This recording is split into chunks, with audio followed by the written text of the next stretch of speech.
ആരോടെങ്കിലും എപ്പോഴെങ്കിലും കടക്ക് പുറത്തുനിന്ന് പറയാൻ തോന്നിയിട്ടുണ്ടോ? അങ്ങേക്ക് ഏറ്റവും കൂടുതൽ ബഹുമാനം തോന്നിയ ഈ കമ്മ്യൂണിസ്റ്റ് ഒരു മുഖ്യമന്ത്രി ആരായിരിക്കാം?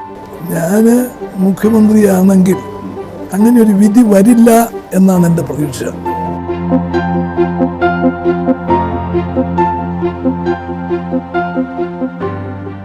നമസ്കാരം. നമസ്കാരം.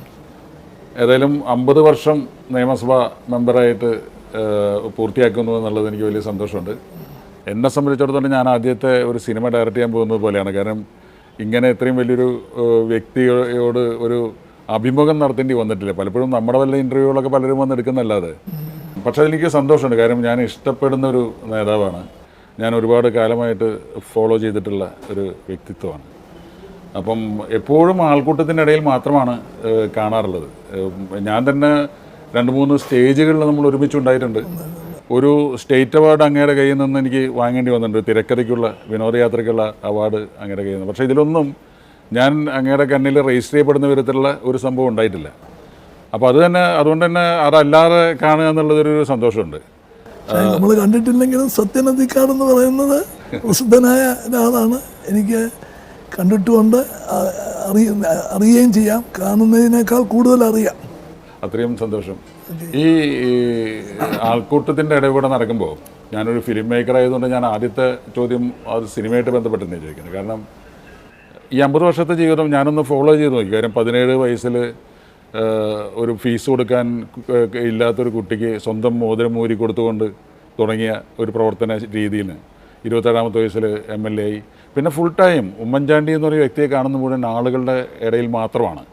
ഒരു 2.5 മണിക്കൂർ നേരം ഈ ബഹളങ്ങളൊന്നും ഇല്ലാതെ സ്വസ്ഥമായിട്ട് ഒരു തിയേറ്ററിൽ നിന്നൊരു സിനിമ കണ്ട കാലം ഓർമ്മയുണ്ടോ?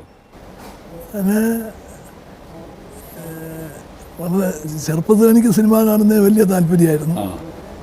വിദ്യാർത്ഥി യുവജന രംഗത്തൊക്കെ നിൽക്കുന്ന സമയത്ത് കാണണമെന്ന് ആഗ്രഹമുണ്ടെങ്കിലും സമയവും കൂട്ടത്തിൽ പോകാനുള്ള ഫ്രണ്ട്സും പിന്നെ ടിക്കറ്റ് എടുക്കാനുള്ള പൈസയും 3 ഘടകങ്ങളുടെ ഒത്താലേ പോകാനൊക്കത്തുള്ളൂ. അത് 3ഉം കൂടി ഒത്തു വരുന്നത് പലപ്പോഴും നടക്കാതെ വരും. അപ്പം വളരെ കുറച്ച് ആയി സിനിമ കാണൽ. അത് കഴിഞ്ഞ് MLA ഒക്കെ ആയി കഴിഞ്ഞതിന് ശേഷം വളരെ കാരണം സമയത്തിൻ്റെ ഒരിതുകൊണ്ട് നമ്മൾ സാധ്യത വളരെ കുറവായി വന്നു. പിന്നെ മാത്രമല്ല അതിനിടയിൽ ആരെങ്കിലും ഒന്ന് ഡിസ്റ്റർബ് ചെയ്യും ഒരു സിനിമ കാണാൻ ഇരുന്നാൽ അല്ലേ.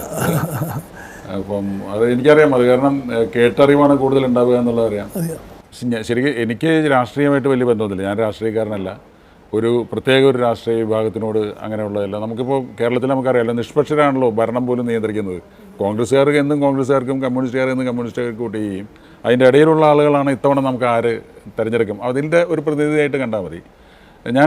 ഞാനും ശ്രീനിവാസനും കൂടി എഴുതിയിട്ട് ഞാൻ സംവിധാനം ചെയ്ത സന്ദേശം എന്നൊരു സിനിമ വളരെ ഇപ്പോഴും 30 കൊല്ലങ്ങൾക്ക് ശേഷം പറയപ്പെടുന്നതാണ്. അപ്പോൾ അത് ഈ നിലയ്ക്ക് കണ്ടിരിക്കാൻ സാധ്യതയില്ല, കണ്ടിട്ടുണ്ടാവില്ല. അതിൽ 2 വിഭാഗങ്ങളെയും പ്രതീകാത്മകമായിട്ടാണ് എങ്കിലും 2 വിഭാഗങ്ങളെയും നമ്മൾ സർക്കാസ്റ്റിക്കായിട്ട് വിമർശിച്ചിട്ടുണ്ട്. ഒരു സാമൂഹ്യ വിമർശനം, പക്ഷേ ഹ്യൂമറസ് ആണ്. അതുകൊണ്ടാണ് ആ പടം ഇപ്പോഴും നിൽക്കുന്നത്. അപ്പോൾ അത് റിലീസ് ചെയ്ത കാലത്ത് എനിക്കും ശ്രീനിവാസനും കമ്മ്യൂണിസ്റ്റുകാരിൽ നിന്ന് കുറേ ഭീഷണിക്കത്തുകൾ കിട്ടിയിരുന്നു. ഒരൊറ്റ കോൺഗ്രസ്സുകാർ എതിർത്ത് പറഞ്ഞിട്ടില്ല. 2 പേരും ഒരേപോലെയാണ്. വിമർശിച്ച് ഒരേപോലെയാണ്. എനിക്ക് തോന്നുന്നു കുറച്ച് കൂടുതൽ കോൺഗ്രസ്സുകാരെ അല്ലെങ്കിൽ അത് ആ ഒരു പ്രതീകത്തിലുള്ളതാണ് എങ്കിലും വേണമെങ്കിൽ പറയാം. പക്ഷേ കമ്മ്യൂണിസ്റ്റുകാരുടെ ഭാഗത്തുനിന്ന് ഒരുപാട് വിമർശനക്കത്തുകൾ, ഭീഷണിക്കത്തുകൾ. അപ്പോൾ ഞാനും ശ്രീനിവാസനും ഒന്നിച്ചിരുന്നിട്ട് അത് പൊട്ടിച്ച് വായിച്ച് ചിരിക്കാറുണ്ട് അന്നത്തെ കാലത്ത്. പക്ഷേ കോൺഗ്രസ്സുകാരും ഒരു ഭീഷണിക്കത്ത് എഴുതുകയോ എപ്പോഴെങ്കിലും കാണുമ്പോൾ നല്ലതെന്ന് പറയുകയോ ചെയ്യില്ല. അപ്പോൾ ഈ ഒരു രാഷ്ട്രീയ ആക്ഷേപഹാസ്യ സിനിമയെ 2 വിഭാഗങ്ങളെ എങ്ങനെയാണ് ആ 2 രീതിയിൽ കാണാനുള്ള കാരണം, ഒരു സങ്കല്പം? കോൺഗ്രസിനെ സംബന്ധിച്ചിടത്തോളം ഒരു വിമർശനത്തെയും അഭിപ്രായ സ്വാതന്ത്ര്യത്തെയും ഒരിക്കലും അനിക്കുന്ന ഒരു സ്വഭാവമില്ല. ആരെങ്കിലും അങ്ങനെ ഒരു സമീപനം എടുത്താൽ നേതൃത്വം നിരുത്സാഹപ്പെടുത്തും. കാരണം നമ്മൾ തെറ്റ് ചെയ്യാതിരിക്കണമെന്നുണ്ടെങ്കിൽ വിമർശനങ്ങൾക്ക് വിധേയമാകണം.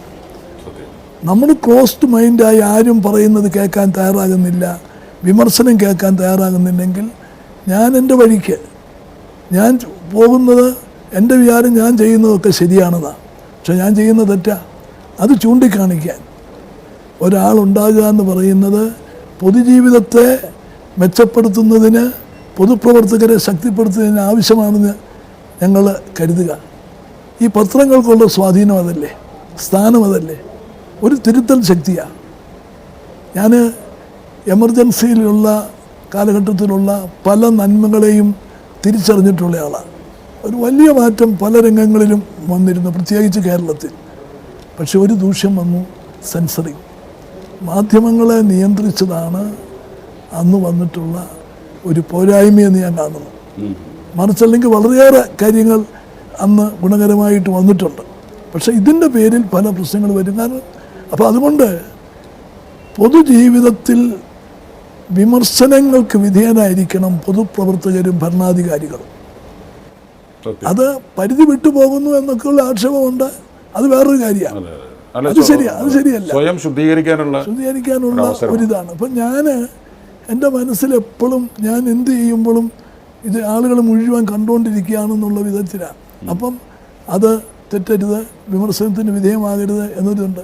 നേരെ മറിച്ച് അങ്ങനെ ഒരു ശക്തി ഇല്ലെന്നുണ്ടെങ്കിൽ ഞാൻ ആ ഒരു പോക്കങ്ങ് പോവുക. അതാണ് ശരിയെന്ന് വിചാരിക്കും. തിരിച്ചറിയും. അന്നേരത്തേക്കെല്ലാം കൈവിട്ട് പോകും. സത്യം. ഈ സാധാരണ ഒരു മനുഷ്യരുടെ സ്വകാര്യമായ ചില ചെറിയ ചെറിയ ആനന്ദങ്ങളുണ്ട്. ഇപ്പോൾ പാട്ട് കേൾക്കുക, പുസ്തകം വായിക്കുക, പ്രകൃതിയെ അറിയുക, കുടുംബത്തോടൊപ്പം ചില സ്ഥലങ്ങളിലേക്ക് യാത്ര പോവുക, ഇതൊക്കെ മിസ് ചെയ്യുന്നെന്ന് തോന്നിയിട്ടുണ്ടോ എപ്പോഴെങ്കിലും? ഇതിന് ഒക്കെ ആഗ്രഹമുണ്ട്, പക്ഷേ സമയം പലപ്പോഴും അനുവദിക്കാറ്. സമയം ആളുകളും അനുവദിക്കുന്നുണ്ടാവില്ല. അപ്പം ഇപ്പം ഞാൻ ഇതിലെല്ലാം കൂടെ കിട്ടേണ്ട മാനസിക ആ ഒരു സുഖം ഞാൻ ജനക്കൂട്ടത്തിൽ കഴിയുമ്പം കിട്ടുന്നു എന്നുള്ളതാണ്. ഞാൻ പലയിടത്തും പറഞ്ഞിട്ടുണ്ട്, എൻ്റെ പുസ്തകം ജനങ്ങളാണ്, അതാണ് വായിക്കുന്നത്. അത് സാധാരണക്കാരിൽ നിന്ന് പലതും നമുക്ക് അറിയാൻ പറ്റുന്നുണ്ട്. ഇപ്പം ജനസമ്പർക്ക പരിപാടി ഞാൻ നടത്തിയിട്ടുള്ളത്, വലിയ പബ്ലിസിറ്റി കാര്യങ്ങളൊക്കെ വന്നിട്ടുണ്ട്. അതിൽ ഒത്തിരി തീരുമാനങ്ങൾ എടുക്കുന്നുണ്ട്. ഈ റെഡ് ടൈപ്പിസത്തിൽ കിടക്കുന്നതിന് തീരുമാനം ഉണ്ടാകുന്നുണ്ട്, പലർക്കും സഹായം കൊടുക്കുന്നുണ്ട്. ഇവരൊന്നുമല്ല ശരിയായ ബെനിഫിഷ്യറി ഞാനാണ്.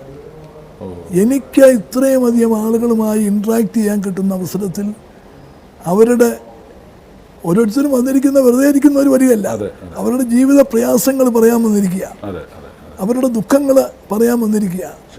അത് കേൾക്കുമ്പോഴാണ് നമ്മൾ പോലും അത്ഭുതപ്പെടുന്നത്, ഇതൊക്കെയാണോ നമ്മുടെ ഈ നാട്ടിൽ നടക്കുന്നത്. അപ്പം ഞാൻ മുഖ്യമന്ത്രിയായി പല സ്ഥലത്ത് ചെല്ലുമ്പം നിവേദനങ്ങൾ കിട്ടും. എന്താ, ഗവൺമെൻറ് തീരുമാനിച്ചിട്ടുള്ള കാര്യങ്ങളാണ്. വാർദ്ധക്യകാല പെൻഷൻ, വിധവാ പെൻഷൻ, അത് കിട്ടുന്നില്ല. എന്താ? അപ്പം ഞങ്ങൾക്ക് അറിയത്തില്ല. ഞാൻ അപ്പം അത് വന്ന് അതിന് ഇവർക്ക് അറിയത്തില്ലാത്തതിന് അവരെ അറിയിക്കാനുള്ള പരിപാടി. പിന്നെ അപേക്ഷ കൊടുത്താൽ സാങ്കേതിക കാരണങ്ങൾ പറഞ്ഞ് തള്ളുന്ന രീതി, അതിനൊക്കെ മാറ്റം വരുത്തിക്കൊണ്ടുള്ള ഓർഡേഴ്സ് ഇറക്കി. അത് കഴിഞ്ഞും ചെല്ലുമ്പോൾ ഇതേ നിവേദനം വീണ്ടും ആളുകൾ വരിക. തിരക്കുമ്പോഴാണ് അറിയുന്നത് ഈ സഹായങ്ങൾ കിട്ടാൻ ഏറ്റവും അർഹതയുള്ള വിഭാഗത്തിന് ഇതൊന്നും അറിയുന്നില്ല. കിട്ടുന്നില്ലെന്നുള്ളതല്ല, അറിയുന്നില്ല. അവരുടെ വീട്ടിൽ പത്രമില്ല, ടെലിഫോണില്ല, പിന്നെ റേഡിയോ ഇല്ല, ടെലിവിഷനില്ല, ഒരാളും ശ്രദ്ധിക്കുന്നില്ല. അവിടുത്തെ പഞ്ചായത്ത് ഓഫീസും വില്ലേജ് ഓഫീസും എന്താണെന്ന് പോലും അവർക്കറിയത്തില്ല. അപ്പം അവരിലേക്ക് ചെല്ലുന്നില്ല. അപ്പം അതിന് ഉള്ള മാർഗങ്ങളാണ് നമ്മൾ കണ്ടെത്തി കാണിക്കേണ്ടത്. അപ്പം ഇവരുമായി സംസാരിക്കുമ്പോഴാണ് ഇതിൻ്റെ ഓരോരോ പ്രശ്നങ്ങളുടെയും ദുഃഖങ്ങളുടെയും പിന്നിലുള്ള ഒരു രഹസ്യങ്ങൾ നമുക്ക് മനസ്സിലാക്കാൻ സാധിക്കുന്നതാണ്. അത് നമ്മൾ എത്ര പത്രം വായിച്ചാലും എത്ര ബുക്ക് വായിച്ചാലും നമുക്ക് അറിയാൻ സാധിക്കില്ല. ഞാൻ ഈ ആശ്രയ ഒരു പദ്ധതിയുണ്ട്, ശ്രീ A.K. ആൻ്റണി മുഖ്യമന്ത്രിയായിരുന്ന കാലത്ത് നടപ്പിലാക്കിയ പദ്ധതിയാണ്. അത് പാവപ്പെട്ടവരെ ഗവൺമെൻറ് ദത്തെടുത്ത് ആ കുടുംബശ്രീ വഴി അവർക്ക് എല്ലാ സഹായങ്ങളും ചെയ്യുക. ട്രീറ്റ്മെൻറ്റ് വേണം, ട്രീറ്റ്മെൻറ്റ് കൊടുക്കുക. പിന്നെ അവർക്ക് ഭക്ഷ്യധാന്യങ്ങൾ വാങ്ങാൻ പൈസയില്ലെങ്കിൽ അത് വാങ്ങിക്കൊടുക്കുക. ഭക്ഷണം പാകം ചെയ്യാൻ കിടപ്പ് രോഗികളാണെങ്കിൽ അവർക്ക് ഭക്ഷണം പാകം ചെയ്ത് കൊടുക്കുക. അങ്ങനെയുള്ള പരിപാടി, അത് വളരെ മാതൃകാപരമായ ഒരു പരിപാടി എന്ന് കണ്ടുകൊണ്ട് അത് ആൻ്റണിയുടെ ഗവൺമെൻറ് കാലത്താണ് തുടങ്ങിയത്. അത് കേരളത്തിലെ മുഴുവൻ പഞ്ചായത്തുകളിലും വ്യാപകമാക്കി. അപ്പോൾ അതിൻ്റെ ഭാഗമായിട്ട് ഞാൻ ഇങ്ങനെയുള്ള 1-2 വീടുകളിൽ പോകാൻ ആദ്യം ഇതങ്ങോട്ട് തുടങ്ങുന്ന സമയത്ത് നിന്ന് മനസ്സിലാക്കാൻ അവിടെ ചെല്ലുകയാണ്. അവിടെ ചെന്ന് ഞാൻ അവരുടെ പിന്നെ കാർഡ് എന്ത് കാർഡാണെന്ന് അറിയാൻ വേണ്ടി നിങ്ങളുടെ റേഷൻ കാർഡ് എടുക്കാൻ പറഞ്ഞു. അപ്പം ഇയാൾ ഇങ്ങനെ ഈ പ്രായം കൂടിയ സ്ത്രീയാണ്. അവർ ഈ അമ്മ ഇങ്ങനെ നോക്കി നിൽക്കുക. അപ്പം ഞാൻ എന്താ, അപ്പോൾ ഉദ്യോഗസ്ഥന്മാർ പറഞ്ഞു ഇവർക്ക് റേഷൻ കാർഡില്ല. അപ്പം ഞാൻ അതുവരെ ധരിച്ചത് കേരളത്തിൽ റേഷൻ കാർഡ് ഇല്ലാത്തവരുണ്ടെങ്കിൽ അത് ഇവിടുത്തെ വലിയ സമ്പന്നന്മാർ, അവർക്ക് റേഷൻ കാർഡ് വേണ്ട, അതിൻ്റെ ആവശ്യമൊന്നുമില്ല, അവർക്ക് എന്ത് വേണേലും എവിടെ നിന്ന് വേണേലും മേടിക്കാം ആണെന്ന് ധരിച്ചു. അപ്പം ഞാൻ ചോദിച്ചു അതെന്താ അവർക്ക് റേഷൻ കാർഡ് ഉണ്ടെങ്കിലും ഈ അരി മേടിക്കാനുള്ള പൈസ അവർക്കില്ല. 1 കിലോ അരിക്ക് 1 രൂപ കൊടുത്താൽ മതി അവർ. ഇന്നിപ്പോൾ അത് സൗജന്യമാക്കിയിരുന്നു.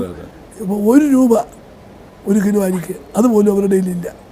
അപ്പോൾ എനിക്കൊരു പുതിയ അറിവാണ് കിട്ടുന്നത്. റേഷൻ കാർഡ് ഇല്ലാത്തവരും പാവങ്ങളിൽ പാവപ്പെട്ടവരായിട്ടുള്ളവരുണ്ട് എന്നുള്ളത് മനസ്സിലാക്കുകയാണ്.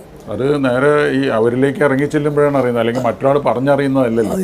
അപ്പം അത് തന്നെയാണ് ഏറ്റവും വലിയ പാഠം എന്ന് പറയുന്നത്. അപ്പം ഞാൻ പറഞ്ഞു അതാണ് എൻ്റെ പുസ്തകം ജനങ്ങളാണെന്ന് പറയുന്നതാണ്. അപ്പം ചിലരുമായിട്ട് ഞാൻ കൂടുതൽ സമയം ചെലവഴിക്കുമ്പം സഹപ്രവർത്തകർ, എൻ്റെ സ്റ്റാഫും ഒക്കെ ഇവരോട് ഇത്രയും സമയം ചെലവഴിക്കണോ? പക്ഷെ അവരിൽ നിന്ന് എനിക്ക് വിലപ്പെട്ട പല കാര്യങ്ങളാണ് മനസ്സിലാകുന്നത്. എവിടെയാണ് ഈ ജനങ്ങൾക്ക് ബുദ്ധിമുട്ടുണ്ടാകുന്ന കെട്ടുകളും ബുദ്ധിമുട്ടുകളും ഉള്ളത്? കാരണം അത് നേരിട്ട് അനുഭവിക്കുന്നവരാണ്. ഞാൻ മനസ്സിലാക്കിയിട്ടുള്ളത് അങ്ങനെ തന്നെയാണ്. കാര്യം ഒരുപാട് ആളുകളുണ്ടെങ്കിലും എല്ലാവരെയും ഒബ്സർവ് ചെയ്യുന്ന ഒരു കണ്ണ് അങ്ങയുടെ ഉള്ളിലുണ്ടെന്നുള്ളത് തിരിച്ചറിയേണ്ട കാര്യം. അതാണ് ഈ പാവപ്പെട്ടവരിലേക്ക് നമ്മുടെ ശ്രദ്ധ എത്താനുള്ള സാധ്യത. ഇപ്പോൾ ഞാൻ ഈ 50 വർഷത്തെ വെച്ചിട്ട് പറയാം. 50 വർഷം എന്ന് പറയുന്നൊരു ചെറിയൊരു കാലയളവല്ല. 50 വർഷം ഒരു നിയമസഭയിൽ ഒരു മണ്ഡലത്തിനെ പ്രതിനിധീകരിക്കുക, അതിൻ്റെ ഉള്ളിലെ എല്ലാ നന്മയും തിന്മയും തിരിച്ചറിയുക. ഈ 50 വർഷം മാറി മാറി വന്ന കമ്മ്യൂണിസ്റ്റ് മിനിസ്ട്രികളുണ്ട് LDFൻ്റെ. അങ്ങനെയൊക്കെ ഏറ്റവും കൂടുതൽ ബഹുമാനം തോന്നിയ ഈ കമ്മ്യൂണിസ്റ്റ് ഒരു മുഖ്യമന്ത്രി ആരായിരിക്കാം? ഇപ്പം PKV മുതൽ അല്ലെങ്കിൽ അച്യുതമേനോൻ മുതൽ നായനാർ, പിണറായി വിജയൻ വരെ എത്തിയിട്ടുള്ള കമ്മ്യൂണിസ്റ്റ് മുഖ്യമന്ത്രിമാരിൽ അങ്ങക്ക് ബഹുമാനം തോന്നിയ അല്ലെങ്കിൽ സ്നേഹം തോന്നിയ ഒരു വ്യക്തി പറയാൻ ബുദ്ധിമുട്ടുണ്ടോ ഇല്ലയോ? മുഖ്യമന്ത്രി എന്ന നിലയിൽ പറയാം, പിന്നെ കമ്മ്യൂണിസ്റ്റ് മുഖ്യമന്ത്രിമാരുടെ കാര്യമെടുത്ത് പറയുമ്പോൾ യാതൊരു സംശയമില്ല അച്യുതമേനോൻ തന്നെയാണ്. അദ്ദേഹം വളരെ ശാന്തനാണ്, വലിയ ഒച്ചപ്പാടോ കാര്യങ്ങളോ ഒന്നുമില്ല. പക്ഷെ കാര്യങ്ങൾ നടത്തണമെന്നുള്ള ഒരു വാശി, അതൊരു പിന്നെ ഈ നമ്മൾ പറയുമല്ലോ ചിലരുടെ പിടിവാശി, അത് തെറ്റായിട്ടുള്ള തെറ്റായ കാര്യങ്ങൾക്ക് വേണ്ടിയിട്ടുള്ള പിടിവാശി. ശരിയാണ്. പക്ഷേ ശരിയായ കാര്യങ്ങൾ നേടിയെടുക്കാൻ വേണ്ടിയിട്ടുള്ളൊരു വാശിയുടെ ആളാണ്. അദ്ദേഹത്തിൻ്റെ കാലത്ത് വളരെയേറെ കാര്യങ്ങൾ നമുക്ക് ചെയ്യാൻ സാധിച്ചു. അദ്ദേഹം പിന്നെ മുഖ്യമന്ത്രി, ശ്രീ കരുണാകരൻ ആഭ്യന്തരമന്ത്രി. കരുണാകരന് ഇന്ദിരാഗാന്ധിയായിട്ട് വളരെ അടുപ്പമുള്ള നേതാവാണ്. എന്ന് മാത്രമല്ല ഇന്ദിരാഗാന്ധിക്ക് ഏറ്റവും ബഹുമാനമുള്ള ഒരു വ്യക്തിയായിരുന്നു ശ്രീ അച്യുതമേനോൻ. അപ്പം അതുകൊണ്ട് ആ ഒരു ബന്ധവും കരുണാകരൻ്റെ സഹകരണവും എല്ലാം കൂടി ആയിക്കഴിഞ്ഞപ്പോഴത്തേക്ക് ആ കാലഘട്ടത്തിൽ വളരെ കൂടുതൽ കാര്യങ്ങൾ നേടിയെടുക്കാൻ സാധിച്ചു. അതേസമയം ഞാൻ ഏറ്റവും കൂടുതൽ ഇഷ്ടപ്പെടുന്നതും ബഹുമാനിക്കുകയും ചെയ്യുന്ന ഇടതുപക്ഷ നേതാക്കളെന്ന് പറയുന്നത് Shri MN Govindan Nair, Shri TV Thomas, Shri TK Divakaran. ഇവർ 3 പേര്. ഞാൻ ആദ്യം MLA ആയിട്ട് വരുന്ന സമയത്ത് ഇവർ 3 പേരും മന്ത്രിമാരാണ്. അപ്പം ഇവരുടെ സ്നേഹവും വാത്സല്യവും ഒക്കെ ധാരാളം ഒരു പുതിയ MLA എന്നുള്ള നിലയിൽ അനുഭവിച്ചിട്ടുണ്ട്. അപ്പോൾ അവരുടെ പ്രവർത്തനങ്ങളൊക്കെ വളരെ അടുത്ത് മനസ്സിലാക്കാൻ സാധിച്ചിട്ടുണ്ട്. ലീഡർ കരുണാകരൻ്റെ കാര്യം പറഞ്ഞുകൊണ്ട് ചോദിക്കുകയാണ്, നിങ്ങൾ ഒന്നിച്ച് ഒരുപാട് കാലം പ്രവർത്തിച്ചിട്ടുള്ള ആളുകളാണ്. യോജിച്ചും വിയോജിച്ചും പ്രവർത്തിച്ചിട്ടുണ്ട്. യോജിപ്പും വിയോജിപ്പും പൊതുജനത്തിനറിയാം പലപ്പോഴും, അതൊക്കെ നല്ല കാര്യത്തിന് വേണ്ടിയിട്ടാണ് എങ്കിൽ പോലും.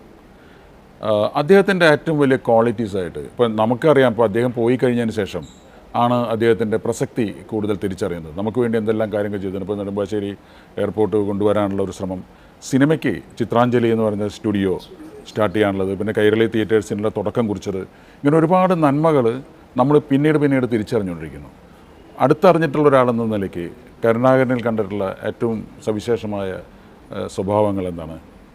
ഇത്രയും പ്രായോഗിക ബുദ്ധി കാട്ടുന്ന അവസരോചിതമായിട്ട് രാഷ്ട്രീയ രംഗത്ത് തീരുമാനം എടുക്കുന്ന കാര്യത്തിൽ ശ്രീ കെ കരുണാകരനെ പോലെ ഒരാളെ കാണാൻ സാധിക്കില്ല. അദ്ദേഹം കാര്യങ്ങൾ മനസ്സിലാക്കുകയും കാര്യങ്ങൾ മുൻകൂട്ടി കാണുകയും ചെയ്യേണ്ട കാര്യങ്ങൾ ചെയ്യുന്നതിന് അദ്ദേഹം സമയം പാഴാക്കത്തില്ല എന്നുള്ള ഇതാണ്. ഇവിടെ പറഞ്ഞതുപോലെ നെടുമ്പാശ്ശേരി എയർപോർട്ട് അത് ഇന്ത്യയിലെ ഏറ്റവും വിജയകരമായിട്ടുള്ള എയർപോർട്ടെന്ന് മാത്രമല്ല, ലോകത്തിൽ തന്നെ നമ്മുടെ മുതൽ മുടക്കും വരുമാനവും തമ്മിലുള്ള അനുപാതം വെച്ച് നോക്കിയാൽ ലോകത്തിലെ തന്നെ മുൻപന്തി നിൽക്കുന്നൊരു എയർപോർട്ടാണ്. എന്ന് പറഞ്ഞാൽ കുറഞ്ഞ ഇൻവെസ്റ്റ്മെൻറ്റ് കൊണ്ട് വലിയ നേട്ടങ്ങൾ ഉണ്ടാക്കിയ ഒരു എയർപോർട്ടാണ്. ശ്രീ കെ കരുണാകരൻ്റെ ശക്തമായ ഒരു നിലപാടാണ്. എനിക്കറിയാം, അന്ന് ഞാൻ ധനകാര്യമന്ത്രിയായിട്ടുണ്ട്. പല വിധത്തിലുള്ള എതിർപ്പുകൾ വന്നിട്ടും അതിനെ വകവെക്കാതെ അദ്ദേഹം ഒരുപാട് ആരോപണങ്ങൾ പറഞ്ഞു. അത് കഴിഞ്ഞ് പിന്നെ അവരൊക്കെ ഇതിന്റെ ഡയറക്ടർ ബോർഡിലൊക്കെയാണ് പേരുകൾ പേരൊക്കെ വന്നിട്ടുണ്ട്. ഞങ്ങളുടെ ശവശരീരത്തിന്റെ മുകളിൽ കൂടെ വിമാനം താഴത്തുള്ളൂ എന്ന് പറഞ്ഞവരുണ്ട്. പേരൊന്നും പറയുന്നില്ല. പക്ഷെ കരുണാകരൻ കാര്യത്തിൽ അതിനെയൊക്കെ അതിജീവിച്ച് മുമ്പോട്ട് പോയി. ഇപ്പോൾ കഴിഞ്ഞ സർക്കാരിൻ്റെ കാലത്ത്, അങ്ങയുടെ മന്ത്രിസഭയുടെ കാലത്ത് ഒരുപാട് വിമർശനങ്ങൾ മാധ്യമങ്ങൾ, ഇപ്പോൾ നമുക്ക് ഒരു പുറത്തിരുന്ന് ടി വിയിൽ കാണുമ്പോൾ നമുക്ക് പോലും വിഷമം തോന്നുന്ന വിധത്തിൽ മാധ്യമങ്ങൾ താങ്കളെ ആക്രമിച്ചിട്ടുണ്ട് പല സമയത്തും.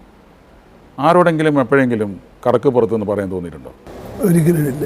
ഒരിക്കലും ഇല്ലെന്ന് മാത്രമല്ല, എനിക്ക് ഒരു വിശ്വാസമുണ്ട്. ഞാൻ തെറ്റ് ചെയ്തിട്ടില്ലെങ്കിൽ എനിക്കൊരു ആപത്തും ഉണ്ടാവില്ല. ഞാൻ തെറ്റ് ചെയ്താൽ അതിനൊരു ശിക്ഷ കിട്ടും. അപ്പോൾ ആ ഒരു വിശ്വാസം എൻ്റെ ജീവിതത്തിൽ എല്ലാ കാര്യത്തിലും അതൊരു സത്യമായിട്ട് എനിക്ക് വന്നിട്ടുണ്ട്, എനിക്ക് അനുഭവപ്പെട്ടിട്ടുണ്ട്.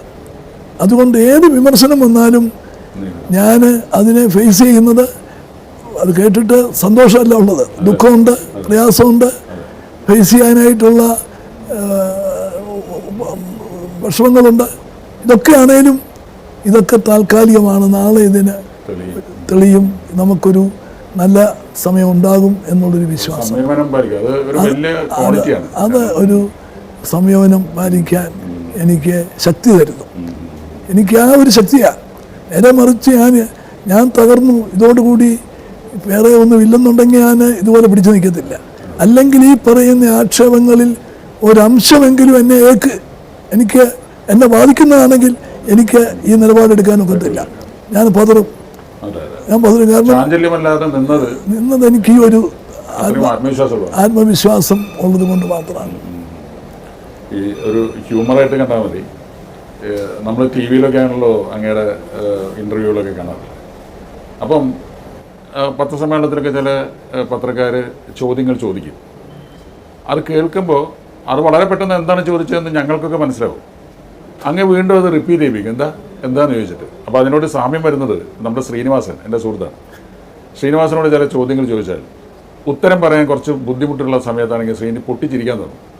ഈ ചിരിയുടെ സമയത്ത് അതിൻ്റെ എന്ത് മറുപടി എന്ന് ആലോചിക്കുകയാണ്. ആ ഒരു ടെക്നിക്ക് യൂസ് ചെയ്യാറുണ്ടോ?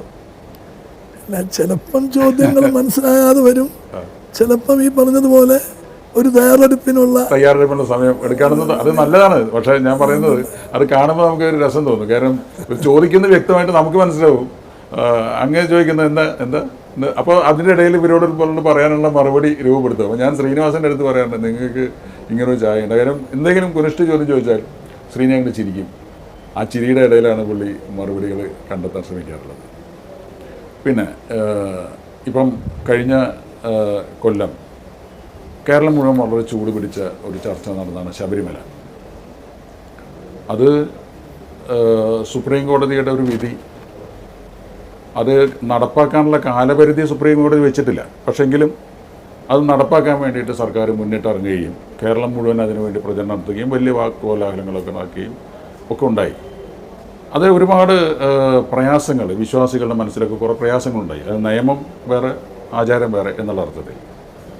അങ്ങായിരുന്നു മുഖ്യമന്ത്രിയെങ്കിൽ എന്ത് നിലപാടാണ് എടുക്കുക? സുപ്രീം കോടതി ഇങ്ങനെ വിധിച്ചിട്ടുണ്ട്, കാലപരിധി വെച്ചിട്ടില്ല. അത് ഏത് നിലപാടാണ് ഉമ്മൻചാണ്ടി എന്ന മുഖ്യമന്ത്രി എടുക്കുക? ഞാൻ മുഖ്യമന്ത്രിയാണെങ്കിൽ അങ്ങനെ ഒരു വിധി വരില്ല എന്നാണ് എൻ്റെ പ്രതീക്ഷ.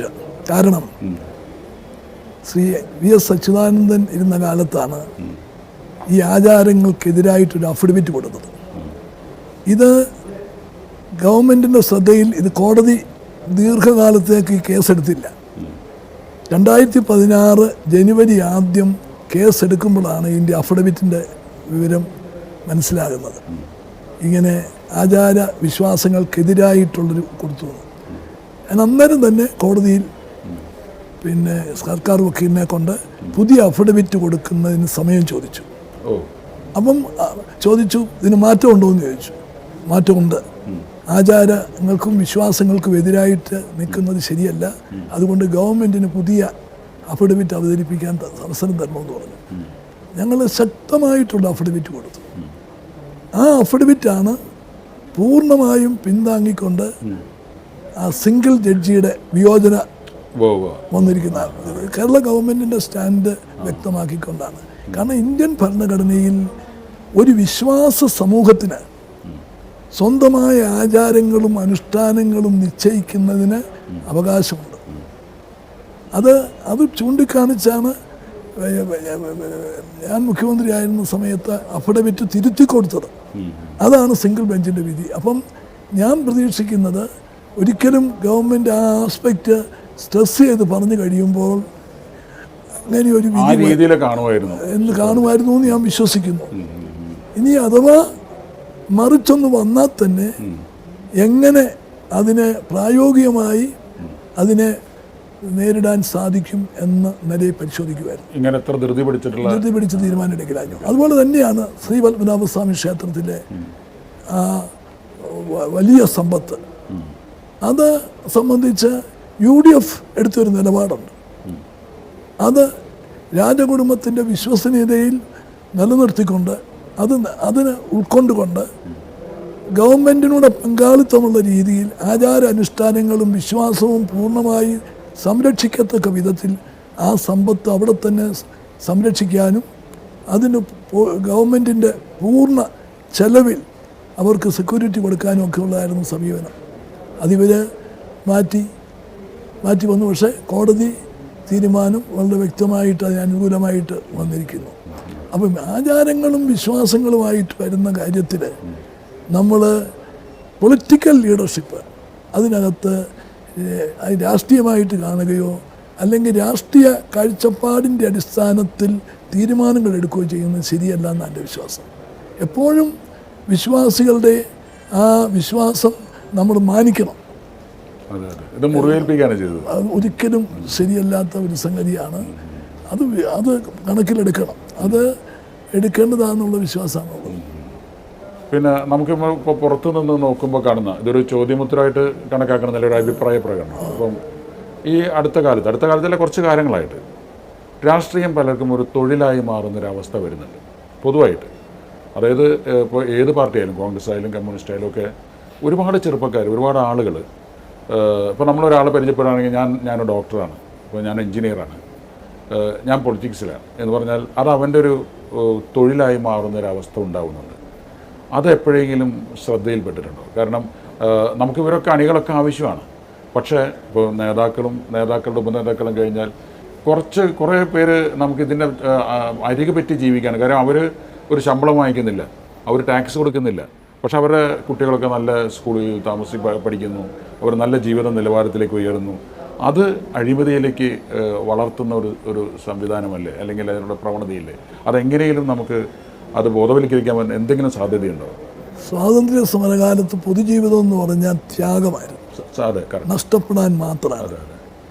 പിന്നെ കുടുംബജീവിതം നഷ്ടപ്പെടുന്നു, ജോലി നഷ്ടപ്പെടുന്നു, സ്വത്ത് നഷ്ടപ്പെടുന്നു, ജയിലിൽ പോയി കിടക്കേണ്ടി വരുന്നു. അത് ത്യാഗത്തിൻ്റെ കാലഘട്ടം. സ്വാതന്ത്ര്യം കിട്ടി നമ്മുടെ രാജ്യത്തൊന്നുമില്ല, ദാരിദ്ര്യമാണ്. നമ്മുടെ ഭക്ഷ്യധാന്യങ്ങൾ പോലും അമേരിക്കയിൽ നിന്ന് ഗോതമ്പെത്തിയാലേ ഇവിടെ വിശപ്പടക്കാൻ സാധിക്കത്തുള്ള സ്ഥിതിയാണ് ഉണ്ടായിരുന്നത്. ആ സമയത്തുള്ള രാഷ്ട്രീയ പ്രവർത്തനം സേവനത്തിൻ്റെ ഒരു കാലഘട്ടമാണ്. ത്യാഗം കഴിഞ്ഞു, സേവനത്തിൻ്റെ ഒരു കാലഘട്ടമാണ്. ഇപ്പം മൂന്നാമത്തെ ഒരു സ്റ്റേജാണ് ശ്രീ സത്യൻ ഇവിടെ ചൂണ്ടിക്കാണിച്ച സംഗതി, അത് ജനങ്ങളുടെ വിശ്വാസത്തിന് കോട്ടം സംഭവിക്കും. അതാണ് ജനാധിപത്യത്തിൻ്റെ ശക്തി എന്താ? ജനവിശ്വാസമാണ്. ഏകാധിപതികളുടെ ശക്തി എന്ന് പറയുന്നത് പട്ടാളവും തോക്കുക. പക്ഷേ ജനാധിപത്യത്തിൻ്റെ ശക്തി ജനങ്ങളുടെ വിശ്വാസമാണ്. ജനങ്ങളുടെ വിശ്വാസം എപ്പോഴാണ് വരുന്നത്? ഭരണാധികാരികളും പൊതുപ്രവർത്തകരും മാതൃക കാട്ടുമ്പോഴാണ്. അപ്പം ആ മാതൃകയായിട്ട് നിൽക്കുന്നവരെ തെറ്റായ മാർഗം സ്വീകരിച്ചാൽ അത് ജനങ്ങളുടെ വിശ്വാസം നഷ്ടപ്പെടും. ഓരോ പാർട്ടിയിലും നേതൃത്വം അത് ശ്രദ്ധിക്കേണ്ടതല്ലേ? അത് നേതൃത്വം ശ്രദ്ധിക്കേണ്ടതും പരമാവധി അതിന് മാറ്റങ്ങൾ വരുത്താൻ വയ്ക്കുകയും ചെയ്യണം. ഇപ്പം ഈ അഴിമതി കാര്യങ്ങളെന്നൊക്കെ വരുമ്പോൾ എല്ലാവരും കാണുന്നത് അഴിമതി എത്ര കോടി രൂപയുടെയാണ്, എത്രമാത്രം നഷ്ടം വന്നിട്ടുണ്ട് എന്നുള്ളതാണ്. ഞാൻ കാണുന്നത് അതിൻ്റെ നഷ്ടം അതിൻ്റെയൊക്കെ 10 മടങ്ങാണ്. ജനങ്ങൾ സിസ്റ്റത്തിലുള്ള വിശ്വാസം നഷ്ടപ്പെടുക. ഇതാണ് ഇത് നമ്മുടെയൊക്കെ പേര് പറഞ്ഞേച്ചത് വേറെ കാര്യങ്ങൾ നടക്കുകയാണ്. അത് നമുക്ക് താങ്ങാനാവാത്ത വിധത്തിലുള്ള ഒരു നഷ്ടമാണ്. അത് രാഷ്ട്രീയ പാർട്ടികൾ പ്രത്യേകം ശ്രദ്ധിച്ച് എല്ലാവരും, ഞാൻ എല്ലാവരെയും കുറിച്ച് പറയുന്നതാണ്, ആലോചിച്ച് ഇതാക്കേണ്ടതാണ്. ജനവിശ്വാസം നഷ്ടപ്പെട്ടാൽ ജനാധിപത്യത്തിൻ്റെ അന്തസത്ത നഷ്ടപ്പെടും. നമുക്ക് വലിയ തോന്നുന്ന ഒരു ചക്കരക്കുടമാണോ അധികാരം അല്ലെങ്കിൽ പദവികൾ എന്ന് പറയുന്നത്? പിന്നെ പെട്ടെന്നൊരു ആക്ഷേപ, അന്ന് എൻ്റെ കൂടെ ഉണ്ടായിരുന്ന വേറൊരു സ്ത്രീയാണ്. ഒരു രാജ്യത്തിൻ്റെ ആണെങ്കിലും ഒരു പാർട്ടിയുടെ ആണെങ്കിലും ഏറ്റവും വലിയ ശക്തി യുവാക്കൾ തന്നെയാണ്.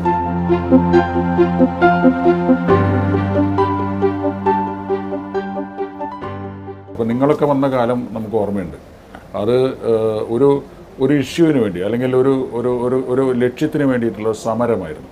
അപ്പോൾ അതിലൊന്നും നേടാൻ വേണ്ടിയിട്ടായിരുന്നില്ല നിങ്ങളുടെ ഒരു തലമുറ കടന്നു വന്നത്. ഇന്ന് അതിൻ്റെ വാല്യൂ കുറയുന്നത് പ്രധാനമായിട്ടും ഈ മറ്റ് ജോലികൾക്ക് പോകുന്നതൊക്കെ ബുദ്ധിമുട്ടായതുകൊണ്ട് പൊളിറ്റിക്സിലാണ് എന്ന് പറഞ്ഞാൽ, ഞാൻ ഈ ഒരു ഇന്ത്യൻ പ്രണയകഥ എന്നൊരു സിനിമ ചെയ്തു കുറച്ച് കാലങ്ങൾക്ക് മുമ്പ്. ഫഹദ് ഫാസിലാണ് മരിച്ചത്. അതിൽ ഫഹദ് ഫാസിൻ്റെ കഥാപാത്രം ഇതിനോട് സാമ്യമുള്ളതായിരുന്നു. ഒരു യൂത്ത് കോൺഗ്രസ്സുകാരനാണ്. അപ്പോൾ ആ രീതിയിലാണ്. പക്ഷെ അപ്പോൾ നമ്മൾ അതിലൂടെ പറയാറുള്ള സംഭവമുണ്ട്. നമ്മൾ ആരോപണങ്ങൾ പലപ്പോഴും വരുമല്ലോ. ഇപ്പോൾ കോൺഗ്രസ് ഗുണ്ടകൾ അല്ലെങ്കിൽ കോൺഗ്രസ്സുകാർ വെട്ടി കുത്തി എന്നൊക്കെ പറയുമ്പോൾ പൊതുജനങ്ങൾ കൂടുതൽ അത് വിശ്വസിക്കാത്തത് ഞാൻ ആ സിനിമയുടെ സമയത്ത് ആലോചിച്ചിരുന്നതാണ്. സ്വന്തം വസ്ത്രത്തിൽ ചോരയും അഴുക്കും വരാൻ പേടിയുള്ളവരാണ് പലപ്പോഴും കോൺഗ്രസ്സുകാരെന്ന് പറയും. അതുകൊണ്ട് ഒരിക്കലും നമ്മൾ അവരെ ആ രീതിയിൽ പ്രതീക്ഷിക്കാറില്ല. അതൊക്കെ പോട്ടെ, ഞാൻ പിന്നീടൊന്ന് ചോദിക്കാന്ന്. ഇപ്പോൾ നല്ലതും ചീത്തയായിട്ട് ഒരുപാട് കാര്യങ്ങൾ കേൾക്കേണ്ടി വരും ഒരു രാഷ്ട്രീയ നേതാവ്. അപ്പോൾ നമുക്കറിയാലോ, ഇന്ദിരാഗാന്ധി ജയിലിൽ വരെ കിടന്നിട്ടുണ്ട്. എല്ലാ ആളുകളും വിമർശനങ്ങൾ ആവശ്യത്തിൽ കൂടുതൽ അനാവശ്യമായത് കേൾക്കും. പിന്നീട് അത് തെളിഞ്ഞു വരും, അല്ല എന്ന് മനസ്സിലാവും. എൻ്റെ അറിവിൽ ഏറ്റവും കൂടുതൽ അത്തരം കാര്യങ്ങൾ ഫേസ് ചെയ്യേണ്ടി വന്നിട്ടുള്ള ഒരാളാണ് ഞാൻ. ധൈര്യപൂർവ്വം അതിന് ചങ്കൂറ്റത്തോടെ ഈ പറഞ്ഞ പോലെ ആത്മവിശ്വാസത്തോടെ നേരിട്ടു എന്നുള്ളതല്ലാതെ ഏതെങ്കിലും സമയത്ത് മടുത്തു എന്ന് തോന്നിയിട്ടുണ്ടോ? ഈ ചുറ്റും നിൽക്കുന്ന ആൾക്കാർ കുറ്റം പറയുമ്പോൾ അല്ലെങ്കിൽ ചില വിശ്വസിച്ച ആൾക്കാർ വഞ്ചിക്കുമ്പോൾ മതി ഈ രാഷ്ട്രീയ പ്രവർത്തനം എന്ന് എപ്പോഴെങ്കിലും മനസ്സിൽ തോന്നിയിട്ടുണ്ടോ? രാഷ്ട്രീയത്തിൽ എൻ്റെ വിശ്വാസം ഏറ്റവും വലിയ സമ്പത്തുള്ള ആൾ ഞാനാണെന്നാണ് വിചാരിച്ചിരിക്കുന്നത്. ഒരു പൊതുപ്രവർത്തകൻ്റെ സമ്പത്തെന്ന് പറഞ്ഞാൽ ജനങ്ങളുടെ വിശ്വാസവും ജനങ്ങളുടെ സ്നേഹവുമാണ്. അതെനിക്ക് അർഹിക്കുന്നതിനേക്കാൾ കൂടുതൽ കിട്ടുന്നുണ്ട്. ഇപ്പോൾ ഈ വിമർശനങ്ങളും കാര്യങ്ങളൊക്കെ വരുമ്പം ഞാൻ നേരത്തെ പറഞ്ഞതുപോലെ മനസ്സിലത് അത് കേട്ടുകൊണ്ട് സന്തോഷിച്ചിരിക്കുകയല്ല ഫീൽ ചെയ്യുമെങ്കിൽ പോലും അപ്പോഴേക്ക് ഒരു 100 പേരെങ്കിലും ഫോണിൽ വിളിക്കും. ഞങ്ങളുടെ പ്രാർത്ഥനയുണ്ട്, ഞങ്ങളുടെ കൂട്ടത്തിനുണ്ട്, ഞങ്ങൾക്കറിയാം ആണെന്നുള്ള ആ ഒരു ആശ്വാസം. അതോടൊപ്പം തന്നെ ഏറ്റവും പ്രധാനപ്പെട്ടത് തെറ്റ് ചെയ്തിട്ടില്ല, എനിക്കൊരു ദോഷവും വരത്തില്ലെന്നുള്ള എൻ്റെ ആ വിശ്വാസമാണ് പിന്നെയും നോക്കുന്നത്. അതേസമയം എനിക്ക് അതിനകത്ത് എന്തെങ്കിലും ഒരു പങ്കുണ്ടെങ്കിൽ എനിക്ക് അങ്ങനെ ഫേസ് ചെയ്യാനായിട്ട് ചിലർക്ക് എന്താ പറയുക, ഈ നിരപരാധികളാണെങ്കിൽ തന്നെയും നമ്മൾ അറിയാത്ത കുറ്റത്തിന് ചീത്ത കേൾക്കുക, നമ്മൾ വിചാരിച്ചിരുന്ന ആൾക്കാർ നമുക്ക് പാരവയ്ക്കുക ഒക്കെ ചെയ്യുമ്പോൾ ഇത് വിട്ടെറിഞ്ഞ് പോകാൻ തോന്നുന്നൊരവസ്ഥ ഉണ്ടാകുന്നുണ്ട്. അതിനെ തരണം ചെയ്യാൻ സാധിക്കാന്ന് പറഞ്ഞാൽ ഒരു ലീഡർഷിപ്പിൻ്റെ ഒരു ക്വാളിറ്റി തന്നെയായിരിക്കും സാർ. അത് അങ്ങനെ ആയിരിക്കും അങ്ങ് അതിനെ അതിജീവിച്ചതെന്ന് തോന്നുന്നു. അതിനെ അതിജീവിക്കാൻ ഈ ഒരു വിശ്വാസത്തിൻ്റെ പേരിൽ നമുക്ക് സാധിച്ചിട്ടുണ്ട്. പിന്നെ ഞാൻ എനിക്ക് ഒരു ശക്തി തരുന്ന ഒരു മറ്റൊരു ഘടകം, ജീവിതത്തിൽ സംഭവിക്കുന്ന എല്ലാം നല്ലതിന് വേണ്ടിയാണ്, നല്ലതിന് വേണ്ടിയാണെന്നുള്ളൊരു വിശ്വാസം. അത് ചിലപ്പം ചില കാര്യങ്ങൾ നോക്കുമ്പം പിന്നെ എന്താ ഇങ്ങനെ സംഭവിച്ചതെന്ന് പോലും സംശയം തോന്നും. ചിലപ്പം പെട്ടെന്ന് അതിന് മറുപടി കിട്ടത്തില്ല. പക്ഷേ കുറേ കാലം കഴിയുമ്പോഴായിരിക്കും നമുക്കതിൻ്റെ കാര്യങ്ങൾ കിട്ടുന്നത്. ഞാനും വൈഫും കൂടി ഒരു യാത്ര തിരുവനന്തപുരത്ത് നിന്ന് ഈ തൃശ്ശൂരേക്ക് അമൃത എക്സ്പ്രസ്സിൽ പോന്നു. അന്ന് പിറ്റേ ദിവസം ലോക വനിതാ ദിനമാണ്. എൻ്റെ ഭാര്യ ഇവിടെ കാനറ ബാങ്കിലെ ഉദ്യോഗസ്ഥയാണ്. അപ്പം ബാങ്കിൻ്റെ ഒരു ഫങ്ഷൻ ഇവിടെ തൃശ്ശൂരുണ്ട്. അപ്പം അവർക്ക് പോരണം. അപ്പം ആ ദിവസം തന്നെ എനിക്കും ഒരു പരിപാടി വന്ന് ഞങ്ങൾ ഒന്നിച്ച് യാത്ര ചെയ്ത് വരിക. അപ്പം അവിടുന്ന് പോരുമ്പം പിന്നെ PC ചാക്കോ, INTUCയുടെ അന്നത്തെ പ്രസിഡന്റ് സുരേഷ് ബാബു, ധനകാര്യമന്ത്രി അന്നായിരുന്ന ശങ്കരനാരായണൻ്റെ പ്രൈവറ്റ് സെക്രട്ടറിയും കുടുംബവും ഞങ്ങളെല്ലാം കൂടെ ഒന്നിച്ചാണ്. പക്ഷേ ഞങ്ങൾ വന്ന് ഇവിടെ ഇറങ്ങി പോയി പരിപാടി പങ്കെടുത്തു. പിന്നെ പെട്ടെന്നൊരു ആക്ഷേപ, അന്ന് എൻ്റെ കൂടെ ഉണ്ടായിരുന്ന വേറൊരു സ്ത്രീയാണ് എന്ന് പറഞ്ഞുകൊണ്ടുള്ള ഒരിതാണ്. അപ്പം ഞാൻ ആദ്യം വളരെ പതറി. പക്ഷേ ഈ പറഞ്ഞ പോലെ തെറ്റ് ചെയ്തിട്ടില്ല, ഒരു കുഴപ്പവും വരുന്നില്ല എന്ന് പറയുന്ന വിധത്തിൽ എല്ലാ തെളിവുകളും എൻ്റെ കയ്യിൽ ഉണ്ടായിരുന്നു. ഒന്ന് ഇവരുടെയാണ് ഒന്നുള്ളത് പ്രധാനം. എന്നാൽ ഇവരൊക്കെ എന്നോട് താല്പര്യമുള്ളവരാ, വേണേ മാറ്റി പറയുന്നവരാന്ന് പറഞ്ഞാൽ എന്ത് ചെയ്യും. ഞങ്ങൾ MLA-മാർക്ക് റെയിൽവേ കൂപ്പണുണ്ട്. ഞാൻ ഭാര്യയുമായിട്ട് യാത്ര ചെയ്തപ്പം അതിനു മുമ്പും അതിനു ശേഷവും ഒന്നിച്ചാ ടിക്കറ്റ് എടുക്കുന്നത്. അപ്പം MLA ആൻഡ് കമ്പാനിയൻ ആരാന്നുള്ളതില്ല എന്നാ അവരിക്കുന്നത്. അന്ന് മാത്രം 2 ടിക്കറ്റാണ്. എന്താണെന്ന് ചോദിച്ചാൽ വൈഫിന് ബാങ്കിൽ നിന്ന് TA കൊടുക്കും, ബാങ്കിൽ നിന്ന് ടിക്കറ്റ് എടുത്ത് കൊടുക്കുക. അപ്പോൾ എൻ്റെ കൂപ്പൺ കളയേണ്ട കാര്യമില്ലല്ലോ, അവർക്ക് ലീഗലി എലിജിബിലിറ്റി ഉള്ള ഇതാണ്. അപ്പോൾ അങ്ങനെ ആ ടിക്കറ്റ്. അപ്പോൾ അങ്ങനെ ആണ് ഒന്ന്. അപ്പം ഞാൻ പത്രസമ്മേളനത്തിൽ പറഞ്ഞു, പത്രക്കാരോട് തന്നെ പറഞ്ഞു, നിങ്ങൾ 3 പേരെ ഒന്ന് അന്വേഷിച്ചിട്ട് ശരിയാണെങ്കിൽ ഞാൻ എന്ത് ശിക്ഷയും തരാം എന്ന് പറഞ്ഞ് ഇതായി. അപ്പം ഞാനിതെന്താ ഇങ്ങനെ സംഭവിച്ചത് എന്ന് എനിക്ക് നോക്കിയിട്ട് എനിക്കൊരു പിടിയും കിട്ടുന്നില്ല. പക്ഷേ ഈ കഴിഞ്ഞ ഗവൺമെൻറ് കാലത്ത് പുതിയ കോൺട്രവേഴ്സി വന്നപ്പോൾ എനിക്ക് മനസ്സിലായി, ഏത് ആരോപണത്തെയും നമ്മൾ തെറ്റ് ചെയ്തിട്ടില്ലെങ്കിൽ നമുക്ക് നേരിടാം, അതിനൊരു വിധി ഉണ്ടാകും, യാതൊരു സംശയവും ഇല്ല എന്നുള്ളൊരു ബോധമുണ്ട്. അപ്പം ഇങ്ങനെയുള്ള ചില വിശ്വാസങ്ങളിലും ചില അനുഭവങ്ങളും ആണ് നമുക്ക് ഇതുപോലുള്ള സാഹചര്യങ്ങൾ അതിജീവിക്കാൻ സാധിക്കുന്നത്. ഇപ്പോൾ ഈ 50 വർഷം നിയമസഭയിൽ ഓൾമോസ്റ്റ് ഒരിക്കലും എനിക്ക് തോന്നുന്നു അധികം മുടക്കം വരാതെ അറ്റൻഡ് ചെയ്യാറുള്ള ഒരാളാണ്. ഒരു നിയമസഭയിൽ ഉണ്ടാവരുത് എന്ന് ആഗ്രഹിച്ചിരുന്ന, അല്ലെങ്കിൽ ഏറ്റവും കൂടുതൽ വേദനിപ്പിക്കുന്ന ഒരു സംഭവം ഏത് ഭരണത്തിൻ്റെ കാലത്തായാലും അങ്ങനെ എന്തെങ്കിലും ഓർമ്മിക്കാനുണ്ടോ?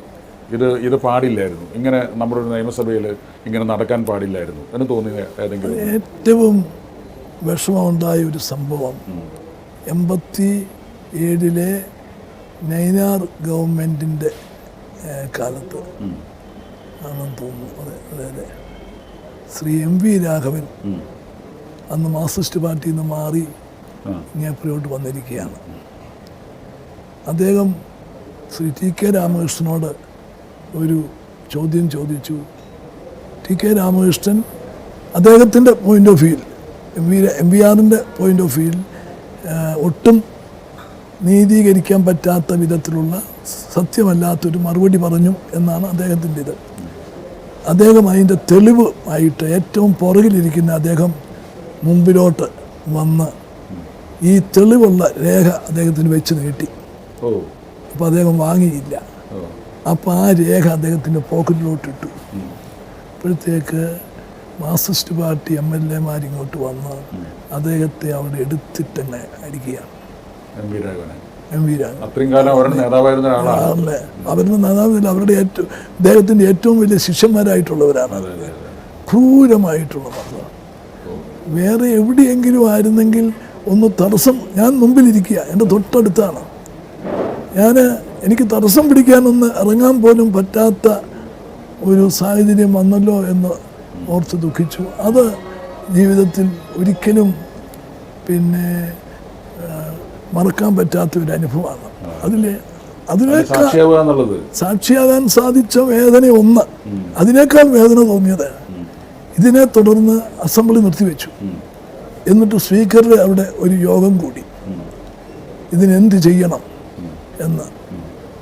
അവിടെ എടുത്ത തീരുമാനം, അത് സ്പീക്കർ വന്നങ്ങോട്ട് വായിച്ചപ്പം ഞെട്ടിപ്പോയി. ശ്രീ എം വി രാഘവനെ പുറത്താക്കാൻ തീരുമാനിച്ചു അസംബ്ലിയിൽ നിന്ന്. ഈ തല്ലിയോർക്ക് യാതൊരു നടപടിയില്ല. അതൊരു വല്ലാതെ ദുഃഖിപ്പിക്കുന്ന ജനാധിപത്യം നമ്മുടെ മനസ്സിലൊക്കെ ഉള്ള ഒരു, അദ്ദേഹം അത് ഒഴിവാക്കാമായിരുന്നു, പക്ഷെ അങ്ങനെ ചെയ്തതാണ്. അദ്ദേഹം പിന്നെ മന്ത്രിയെ കയ്യേറ്റം ചെയ്തു എന്നാണ് ഇവർ പറഞ്ഞത്. ഞാൻ തൊട്ടടുത്തിരിക്കുക, ഒരു കയ്യേറ്റം ചെയ്തിട്ടില്ല. ചെയ്തത് ഇങ്ങനെ നീട്ടിയപ്പം പുള്ളി മേടിച്ചില്ല. മേടിക്കാഞ്ഞപ്പോൾ ഇങ്ങനെ പോക്കറ്റിലോട്ട് ഇട്ടു, പോക്കറ്റിലോട്ട് ഇങ്ങനെ വെച്ചു. ഇതാണ് ചെയ്തത്. അതൊരു വലിയ ഇതായിരുന്നു. താങ്കൾ 27ാമത്തെ വയസ്സിൽ ആദ്യമായിട്ട് MLA. എനിക്ക് തോന്നുന്നു രമേശ് ചെന്നിത്തല 27ാമത്തെ വയസ്സിൽ മന്ത്രിയായിരുന്നു. അങ്ങനെ ഞാൻ കേട്ടിട്ടില്ല. 37 മറ്റു വയസ്സ് വരുമ്പോഴാണ് AK ആന്റണി മുഖ്യമന്ത്രിയാകുന്നത്. VM സുധീരനും വയലാർ രവിയൊക്കെ ആ ചെറുപ്പകാലത്ത് മുഖ്യധാരയിൽ നിറഞ്ഞു നിന്നിരുന്നു കോൺഗ്രസിൻ്റെ. ഇപ്പോൾ അങ്ങനെ ഒരു യുവജന മുന്നേറ്റം വരാതിരിക്കാനുള്ള കാരണം എന്താണ്? ഇപ്പോഴും ആ വന്നിരുന്ന ആളുകളിലൂടെ തന്നെ പ്രസ്ഥാനം മുന്നോട്ട് പോകുന്നു, അല്ലെങ്കിൽ കോൺഗ്രസ് പാർട്ടി എന്ന പ്രസ്ഥാനം. അപ്പോൾ ഒരു യൂത്ത് ബ്ലഡിൻ്റെ കുറവ് അന്ന് നിങ്ങൾക്കുണ്ടായിരുന്ന ഒരു ആവേശപൂർവ്വമുള്ള യുവജനങ്ങൾ വരാതിരിക്കുന്നതാണോ, അവർക്ക് അതിനുള്ള അവസരം കിട്ടാത്തതാണോ? ഒരു രാജ്യത്തിൻ്റെ ആണെങ്കിലും ഒരു പാർട്ടിയുടെ ആണെങ്കിലും ഏറ്റവും വലിയ ശക്തി യുവാക്കൾ തന്നെയാണ്. യുവാക്കൾ പുറകോട്ട് പോയാൽ രാജ്യവും ആ പാർട്ടിയും പുറകോട്ട് പോകും, യാതൊരു സംശയമില്ല. യുവാക്കൾ മുൻപന്തിയിൽ തന്നെ ഉണ്ടാകണം എന്നുള്ളതാണ്. അതിന് പറ്റിയ സാഹചര്യങ്ങളും ഇതിൽ നമ്മുടെ സമൂഹത്തിൽ ഉരുത്തിരിഞ്ഞ് വരണം. ഞങ്ങളൊക്കെ പ്രവർത്തിക്കുന്ന കാലത്ത് ഏറ്റവും അനുകൂലമായ സാഹചര്യമായിരുന്നു. ഇപ്പം ഞങ്ങൾ KSU പ്രവർത്തിക്കുന്ന സമയത്ത് എല്ലാവരുടെയും പിന്തുണയും സഹകരണവുമാണ്. നാട്ടുകാർ, അധ്യാപകർ, രക്ഷകർത്താക്കൾ എല്ലാം ഇതാകുകയാണ്. പക്ഷെ ഇന്നത്തെ ചെറുപ്പക്കാരെ ഞാൻ കുറ്റം പറയത്തില്ല, അവരുടെ ഒരു കുറ്റം കൊണ്ടല്ല, അവർക്കിങ്ങനെയൊരു സപ്പോർട്ട് കിട്ടുന്നില്ല. ഞങ്ങൾക്ക് കിട്ടിയ സപ്പോർട്ട് ഇന്ന് കിട്ടുന്നില്ല. എന്താ കാരണം? ഈ വിദ്യാർത്ഥികളുടെ രാഷ്ട്രീയത്തോടുള്ള ഒരു അവമതിപ്പ് വന്നു. അത് വിദ്യാർത്ഥി നേതാക്കന്മാർ ചെയ്ത കുറ്റം കൊണ്ടല്ല, കലാലയങ്ങളിലെ കലാപം, അക്രമ രാഷ്ട്രീയം, ഇത് രക്ഷകർത്താക്കൾക്ക് ഭയമാണ്, അധ്യാപകർക്ക് വലിയ തലവേദനയാണ്, നാട്ടുകാർക്ക് ഇത് അസഹനീയമാണ്. അപ്പം അതുകൊണ്ട് ഈ ആരും അതിനെ പ്രോത്സാഹിപ്പിക്കുന്നില്ല. ഞങ്ങളുടെ കാലത്ത് അതൊന്നുമല്ല. ഒരു സംഘർഷവും വിദ്യാർത്ഥികൾ തമ്മിൽ, ഞാൻ KSU പ്രവർത്തിക്കുന്ന കാലത്ത് ഒരു സംഘടന പോലും വിദ്യാർത്ഥികൾ തമ്മിൽ ഉണ്ടായിട്ടില്ല. സംഘർഷം ഉണ്ടാകും ആരാ? പാർട്ടിക്കാരെ പുറത്തു കൊണ്ട് നിർത്തും. ഇറങ്ങി വരുമ്പോൾ വിദ്യാർത്ഥികൾ തല്ലും. അതൊരു പ്രധാനപ്പെട്ട സ്ഥലമായിരുന്നു തൃശ്ശൂർ. നാട്ടിക ആ പ്രദേശങ്ങളിലൊക്കെ പല സംഭവങ്ങളുണ്ടാകും. നാട്ടിക, വലപ്പാട്, പല പ്രാവശ്യം ഈ പ്രദേശങ്ങളിൽ അതിനുവേണ്ടി സുധീരനോടൊപ്പം വന്നിട്ടുണ്ട്. പക്ഷേ ഒരിക്കലും വിദ്യാർത്ഥികൾ തമ്മിൽ അങ്ങോട്ടും ഇങ്ങോട്ടും കൂട്ടില്ല. KSU പഠിപ്പ് മുടക്കിന് ആഹ്വാനം ചെയ്താൽ മറ്റവർ ചിലപ്പം ഇറങ്ങാതിരുന്നാലും അവരെ പിടിച്ചെടുക്കാൻ പോകത്തില്ല. യോജിക്കുന്നവരിറങ്ങിപ്പോകും. ചിലപ്പം അവരും ചിലപ്പോൾ ഇറങ്ങിപ്പോയെന്നിരിക്കും. തിരിച്ചും അവരൊരു സമരം പ്രഖ്യാപിച്ചാൽ KSU കാര്യം ഇതാണ്. അപ്പോൾ ആ ഒരു സൗഹൃദം വിദ്യാർത്ഥി രംഗത്ത് ഉണ്ടായിരുന്ന ഞാനിപ്പോഴും ഓർക്കുകയാണ്. ഇന്ന് പലതും കാണുമ്പോൾ ദുഃഖം തോന്നും. അപ്പോൾ ഇന്ന് രക്ഷകർത്താക്കളുടെ ഒരു സപ്പോർട്ട് കൂടെ ഇല്ല, അധ്യാപകരുടെ സംഭവമുണ്ട്. ഒരു കോളേജിൽ ഒരു പ്രത്യേക സംഘടനയ്ക്ക് അല്ലാതെ യൂണിയൻ ഉണ്ടാക്കാൻ അനുവദിക്കാത്തൊരവസ്ഥ. അതൊക്കെ അന്നൊന്നും നമുക്ക് ചിന്തിക്കാൻ പോലും പറ്റില്ല. അപ്പോഴത്തേക്ക് എന്താ വരുന്നത്? നല്ല സമർത്ഥരായ കുട്ടികൾ ഈ അടിയും പിടിക്കുകയൊന്നുമില്ല. അവർ പഠിക്കുകയല്ല, അവർക്ക് പൊതുരംഗത്ത് വരുന്നതിൽ ആയിരിക്കും അവരുടെ ഫസ്റ്റ് ചോയ്സ്. പക്ഷെ അവർക്ക് നിർത്തിയില്ല, വീട്ടിൽ അനുവദിക്കത്തില്ല. പിന്നെ സംഘർഷത്തിനും മറ്റുമൊക്കെ പോകാനുള്ള മടി. അപ്പം അതുകൊണ്ട് അത് പൊളിറ്റിക്കൽ ലീഡർഷിപ്പ്, എല്ലാ രാഷ്ട്രീയ പാർട്ടികളുടെയും ലീഡർഷിപ്പ് വളരെ ഗൗരവത്തോടു കൂടി ആലോചിക്കേണ്ട കാര്യമാണ്. നമ്മുടെ സമൂഹത്തിൽ നമുക്ക് കഴിവുള്ള നേതാക്കന്മാർ വരണം, അവർക്ക് അതിനുള്ള അവസരം ഉണ്ടാക്കി കൊടുക്കണം. വേറൊന്നും ചെയ്യണ്ട, ആരെയും കൈപിടിച്ച് വളർത്തുകയും കൈപിടിച്ച് കയറ്റി ഒന്നും വേണ്ട. പക്ഷേ ഈ ഒരു അന്തരീക്ഷം നമുക്കുണ്ടാക്കുന്നതിന് നമ്മൾ പിന്നെ മുൻകൈ എടുക്കണം. പറഞ്ഞ പോലെ യുവാക്കളിലൂടെയാണ് നല്ല രാജ്യം കെട്ടിപ്പടുക്കാൻ പറ്റുള്ളൂ. അപ്പോൾ അവർക്ക് അവസരങ്ങളില്ലാതിരിക്കുന്നു, അവരുടെ ശബ്ദങ്ങൾ താഴ്ന്നു പോകുന്നതും. പിന്നെ വേറൊന്നും കൂടിയുണ്ട്, അത് ഈ പറഞ്ഞ പോലെ എല്ലാ പാർട്ടികളിലും ഉള്ളതാണ്. ഈ വിരലിൽ എണ്ണാവുന്ന കാര്യങ്ങളാണ് ത്രൂ ഔട്ടായിട്ടല്ലേ പറയുന്നത്. ചില ആളുകൾ കണ്ടിന്യൂസ് ആയിട്ട് കുറച്ച് കാലം MP-മാരായാൽ അല്ലെങ്കിൽ രാജ്യസഭാ മെമ്പറായാൽ അല്ലെങ്കിൽ വേറെ എന്തെങ്കിലും ഇതായി കഴിഞ്ഞാൽ പിന്നീട് പാർട്ടി തന്നെ ഒരു അടുത്ത അവരൊന്ന് മാറ്റി ചിന്തിക്കുമ്പോഴേക്കും ഇവർ പിണങ്ങുന്നു, ഇവർ പരിഭവിക്കുന്നു, പാർട്ടി വിടുമെന്ന് പറയുന്നു. അവസാനം ഉമ്മൻചാണ്ടിയും രമേശ് ചെന്നിത്തലയും മുല്ലപ്പള്ളി രാമചന്ദ്രനൊക്കെ ചെന്ന് അവരെ വേറെ സ്ഥാനമാനങ്ങൾ കൊടുക്കാമെന്ന് പറഞ്ഞ് ഒഴിക്കേണ്ടി വരുന്നതൊക്കെ പത്രങ്ങളിൽ നിന്ന് നമ്മൾ അറിയുന്നതാണ്. അങ്ങനെ ഒരു വിട്ടുപോരാൻ മടി തോന്നുന്ന ഒരു ചക്കര കുടമാണോ അധികാരം അല്ലെങ്കിൽ ഈ പദവികൾ എന്ന് പറയുന്നത്? സംബന്ധിച്ചിടത്തോളം ഞാൻ പറഞ്ഞല്ലോ, പിന്നെ രാഷ്ട്രീയം ത്യാഗമായിരുന്നു, രാഷ്ട്രീയം സേവനമായിരുന്നു, രാഷ്ട്രീയം അതിൽ നിന്ന് വ്യതിചലിക്കുന്ന ഒരു പ്രവണത അത് ഒട്ടും ഗുണം ചെയ്യുന്ന. ഇനി വരെ പുതിയ ആളുകൾ വരട്ടെ എന്ന് പറഞ്ഞ് മാറി നിൽക്കാനും ഒരു ജനസേവനത്തിന് പദവി തന്നെ വേണമെന്നില്ലല്ലോ. അല്ലാതെ എത്രയോ കാര്യങ്ങൾ ചെയ്യുന്ന ആൾക്കാർ നമ്മുടെ സമൂഹത്തിൽ. അതിനോട് ഞാൻ പൂർണ്ണമായിട്ട് യോജിക്കുന്നു. അധികാരമില്ലാതെ പദവിയില്ലാതെ പ്രവർത്തിക്കാൻ ധാരാളം അവസരങ്ങളും അത് ഇതൊരു പിൻബലമാക്കി വെക്കാം എന്ന് മാത്രമാണ്. നേരത്തെ സുധീരൻ്റെ കാര്യം പറഞ്ഞുകൊണ്ട് വരികയാണ്. സുധീരൻ എൻ്റെ നാട്ടുകാരാണ്, അന്തിക്കാട്ടുകാരാണ്. അപ്പോൾ VM സുധീരൻ അവിടെ മണലൂരിൽ നിൽക്കുന്ന സമയത്ത് കടുത്ത മാർക്സിസ്റ്റ് പാർട്ടിക്കാർ പോലും അദ്ദേഹത്തിന് വോട്ട് ചെയ്തതായിട്ട് നമ്മൾ കേട്ടിട്ടുണ്ട്. അങ്ങനെ ഒരു ജനസമ്മതിയുള്ളതാണ്. ഈ പുറമേയുള്ള ഒരു ടോക്ക് നിങ്ങൾ തമ്മിൽ എന്തോ ഈഗോ ക്ലേഷ് ഉണ്ട് അല്ലെങ്കിൽ ആശയ വൈരുദ്ധ്യങ്ങളുണ്ട് എന്ന് പുറമെ ആളുകൾ പലതും നിങ്ങളുടെ പെരുമാറ്റങ്ങളിലോ അല്ലെങ്കിൽ നിങ്ങളുടെ സംസാരങ്ങളൊന്നും രൂപപ്പെട്ടിട്ടുള്ള ഞാനൊരു തേർഡ് പേഴ്സൻ്റെ കാഴ്ചപ്പാടിൽ ഇരിക്കുന്നതാണ്. അപ്പോൾ കഴിഞ്ഞ മന്ത്രിസഭാ സമയത്ത് മുഖ്യമന്ത്രി അംഗമായിരുന്നു, KPCC പ്രസിഡന്റായിരുന്നു. അപ്പോൾ വാസ്തവത്തിൽ ഈ ശക്തമായൊരു നേതൃനിരയാണ് കോൺഗ്രസിനുള്ളത്. ഉമ്മൻചാണ്ടി, VM സുധീരൻ, മുല്ലപ്പള്ളി രാമചന്ദ്രൻ, രമേശ് ചെന്നിത്തല എന്നൊക്കെ പറയുന്ന സ്ട്രോങ് ആയിട്ടുള്ള ഒരു നേതൃനിരയിൽ ഇതുപോലുള്ള ഭിന്നസ്വരങ്ങൾ ഉണ്ടെങ്കിൽ അത് പരിഹരിക്കാൻ പറ്റാത്ത വിധത്തിൽ എന്തെങ്കിലും ഇഷ്യൂസ് ഉണ്ടോ? പരിഹരിക്കാൻ പറ്റാത്ത പ്രശ്നങ്ങളൊന്നുമില്ല. അന്നും ആ രീതിയിലുള്ള തർക്കങ്ങളൊന്നും ആയിരുന്നില്ല. ചില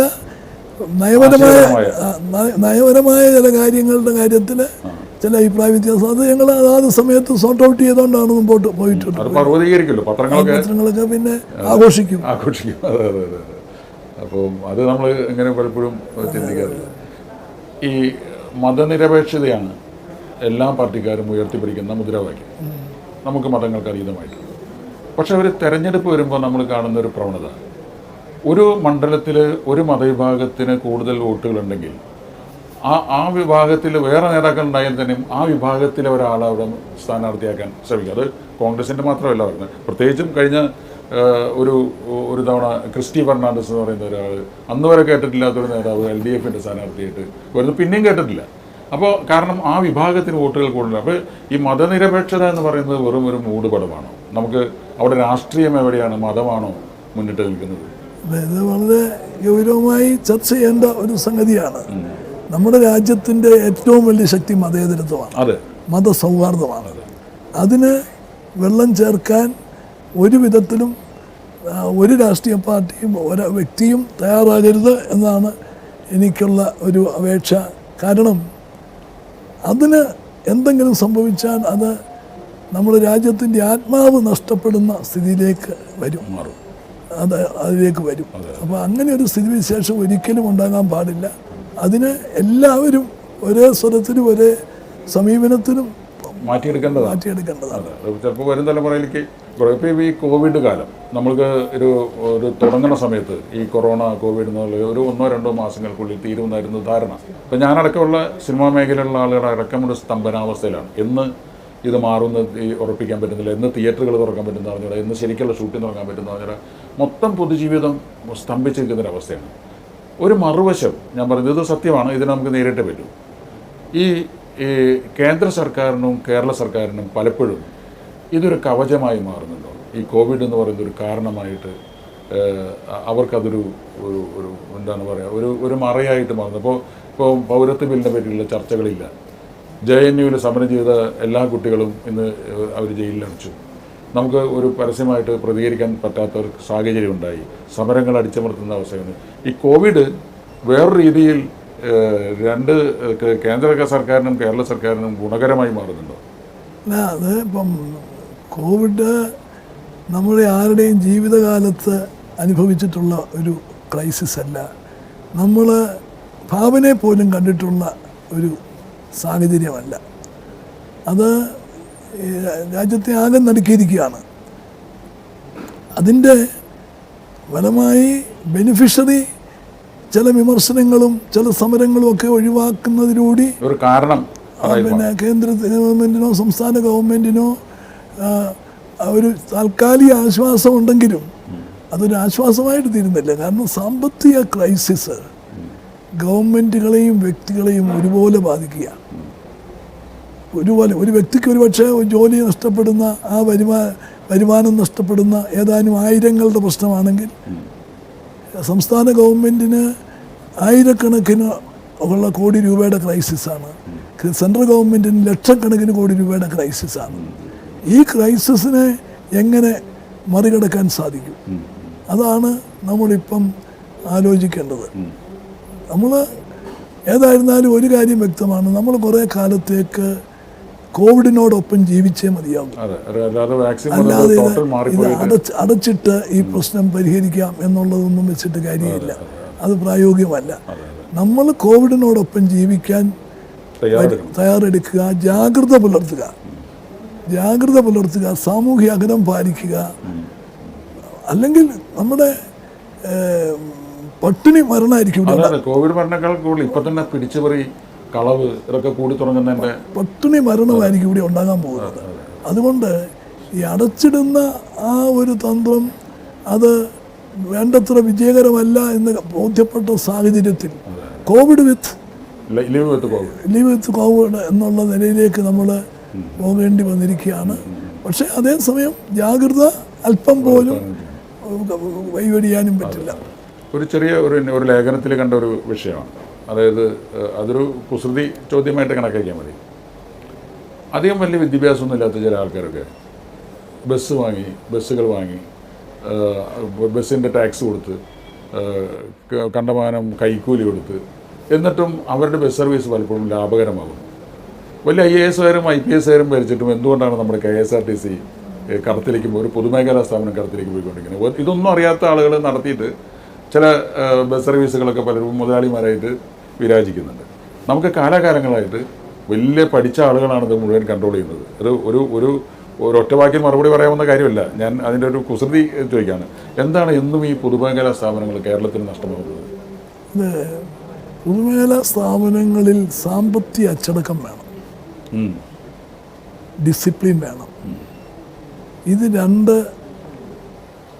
എടുത്തു കഴിഞ്ഞാൽ നമുക്ക് മെച്ചമായിട്ട് നടത്താൻ സാധിക്കും. ഞാൻ ഒന്ന് ചോദിച്ചോട്ടെ, പിന്നെ നെടുമ്പാശ്ശേരി എയർപോർട്ട് അത് പൊതുമേഖലയാണ്, സർക്കാരിൻ്റെ ഇതിലുള്ളതാണ്, ഏറ്റവും നല്ല നിലയിൽ പോകുന്നു. എന്താ ആ രീതിയിലേക്ക് വളർത്തിയെടുക്കാൻ പറ്റണം. അപ്പോൾ അതിനകത്ത് പിന്നെ രാഷ്ട്രീയ പാർട്ടികളും ട്രേഡ് യൂണിയനുകളും സഹകരിക്കണം. പൊതുമേഖല ശക്തിപ്പെടുത്തണമെന്ന് പറയും, പക്ഷെ ചെയ്യുന്നതൊക്കെ പൊതുമേഖലയെ ശിഥിലീകരിക്കുന്ന പ്രവൃത്തികളാണ്. അപ്പോൾ അതിനോട് യോജിക്കാൻ നിവൃത്തിയില്ല. പൊതുമേഖല ശക്തിപ്പെടുത്തണം, അത് നമ്മുടെ ആവശ്യമാണ്. പ്രത്യേകിച്ച് KSRTC, electricity board, water authority, പിന്നെ അതുപോലെയുള്ള കാര്യങ്ങളൊക്കെ ഏറ്റവും കാര്യക്ഷമമായിട്ട് പ്രവർത്തിക്കേണ്ടതാണ്. അത് പ്രവർത്തിക്കുന്നതിന് സാമ്പത്തിക അച്ചടക്കവും പിന്നെ പറഞ്ഞ സംഗതിയും കൂടി ശരിയാണ്. ട്രേഡ് യൂണിയനിസത്തിൻ്റെ ഒരു ചില അതിക്രമങ്ങൾ ട്രേഡ് യൂണിയൻസ് മാത്രമാണെന്ന് ഞാൻ പറയുന്നില്ല, പക്ഷേ രാഷ്ട്രീയ പാർട്ടികളും ട്രേഡ് യൂണിയനുകളും അതിന് ആ ഒരു കാഴ്ചപ്പാട് പ്രവൃത്തിയിലും തീരുമാനത്തിൽ കൂടി വരണം. ഒരു നാടിൻ്റെ വികസനം നന്മയായിരിക്കണം ലക്ഷ്യമായിട്ടുണ്ട്. ഏതായാലും ഇപ്പം ഈ കോവിഡിൻ്റെ കാലങ്ങളൊക്കെ കഴിഞ്ഞ് കഴിഞ്ഞാൽ ഈ പറഞ്ഞ പോലെ കോവിഡിനോടുകൂടി ജീവിക്കുന്ന ഒരു കാലഘട്ടത്തിലേക്കാണ് പോകുന്നതൊക്കെ. സിനിമ എന്ന് പറയുന്നത് ഈ പുറമെ നിന്ന ആൾക്കാർക്ക് ഒരു അവശ്യ വസ്തു അല്ലാത്തതുകൊണ്ടാണ് പലരും അത് ഡിസ്കസ് ചെയ്യപ്പെടുന്നത്. പക്ഷേ സിനിമയെ ബന്ധപ്പെടുത്തി ഒരുപാട് ആളുകൾ ജീവിക്കുന്നുണ്ട്. അപ്പോൾ പ്രത്യേകിച്ചും ഒരുപാട് ആളുകൾ ലോൺ മുടക്കി തിയേറ്ററുകൾ പരിഷ്കരിച്ചു. അതൊക്കെ വലിയ കടത്തിലാണ്. തിയേറ്ററുകൾ പ്രത്യേകിച്ചും വലിയ ബാധ്യതയിലാണ് കേരളത്തിലുള്ളത്. എല്ലാം മോഡേൺ തിയേറ്ററുകളായി ഡിജിറ്റലിലേക്ക് മാറി. അപ്പം ഇനി ഒരു സമീപ ഭാവിയിൽ നമ്മുടെ തെരഞ്ഞെടുപ്പ് വരാൻ സാധ്യതയുണ്ട്. എന്തെല്ലാം മാറ്റം മറിച്ചിലുകളാണ് വരിക എന്നാണ് കേട്ടോ. മിക്കവാറും ഇപ്പോൾ UDF ആണ് തിരിച്ചു വരുന്നതെങ്കിൽ, അല്ലെങ്കിൽ എങ്ങനെ ആയാലും ഈ മേഖലയെ സംരക്ഷിക്കാനായിട്ട് നമുക്കിപ്പോൾ ചിലപ്പോൾ ഇലക്ട്രിസിറ്റി ബില്ലിൻ്റെ കാര്യത്തിലോ അല്ലെങ്കിൽ GSTയുടെ കാര്യത്തിലോ ഒക്കെ എന്തെങ്കിലും ചെയ്യാനുള്ള നിർദ്ദേശങ്ങൾ ഒരു മുൻ മുഖ്യമന്ത്രി എന്നുള്ള നിലയിൽ അങ്ങയുടെ മനസ്സിലുണ്ട്. ചിലപ്പോൾ അടുത്ത നിങ്ങൾക്ക് തന്നെ അതിന് ചിലപ്പോൾ ഡീൽ ചെയ്യേണ്ടി വന്നേക്കാം. എങ്കിലും സിനിമാ വ്യവസായത്തിനെ ഒന്ന് പുഷ് ചെയ്യാനായിട്ട്, ഈ തകർച്ചയിൽ നിന്ന് അതിനെ സഹായിക്കാൻ സിനിമാ വ്യവസായത്തിൻ്റെ പ്രാധാന്യം തികച്ചും മനസ്സിലാക്കുന്നുണ്ട്. അത് സിനിമയെന്ന് പറഞ്ഞാൽ സാധാരണക്കാരൻ്റെ ഒരു വിനോദ അവസരമാണ്. അതിനെ നിലനിർത്തുകയും അതിനെ സംരക്ഷിക്കുകയും അതിൽ ഉൾപ്പെട്ടിട്ടുള്ളവരുടെ ജീവനോപാധി സംരക്ഷിക്കുകയും ചെയ്യേണ്ടത് ഗവൺമെൻറ് ചെയ്യേണ്ട കാര്യങ്ങൾ ഗവൺമെൻറ്റിൻ്റെ പരിമിതിക്കുള്ളിൽ നിന്നുകൊണ്ട് ചെയ്യണമെന്നുള്ള അഭിപ്രായമാണ്. അത് ഇതിനു മുമ്പും ഗവൺമെൻറ്റുകൾ UDF ഗവൺമെൻറ്റിൻ്റെ കാലത്തും ശ്രദ്ധ ചെലുത്തിയിട്ടുണ്ട്. അപ്പോൾ ഇപ്പോഴത്തെ പുതിയ സാഹചര്യത്തിൽ പ്രത്യേക പരിഗണന കൂടി വേണ്ട ഒരു രംഗമാണ്. നിശ്ചയമായിട്ടും അത് രാഷ്ട്രീയ പാർട്ടികളെല്ലാം തന്നെ അത് പരിഗണിക്കും എന്നാണ് എൻ്റെ വിശ്വാസം. ഒരു രാഷ്ട്രീയ നേതാവിൻ്റെ ജീവിതം ഈ ജലാശയത്തിലെ മത്സ്യങ്ങളെ പോലെയാണെന്ന് കേട്ടിട്ടുണ്ട്. അറിവുള്ളവർ പറഞ്ഞിട്ടില്ല.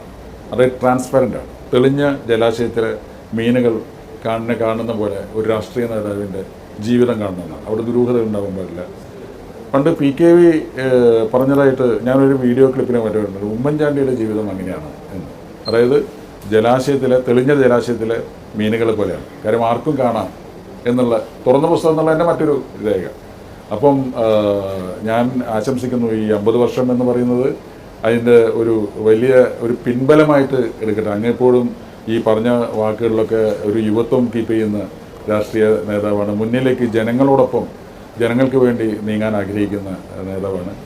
അപ്പം ആ തെളിഞ്ഞ ജലം ആരും കലക്കാതിരിക്കട്ടെ എന്ന് ആശംസിക്കുന്നു. നന്ദി.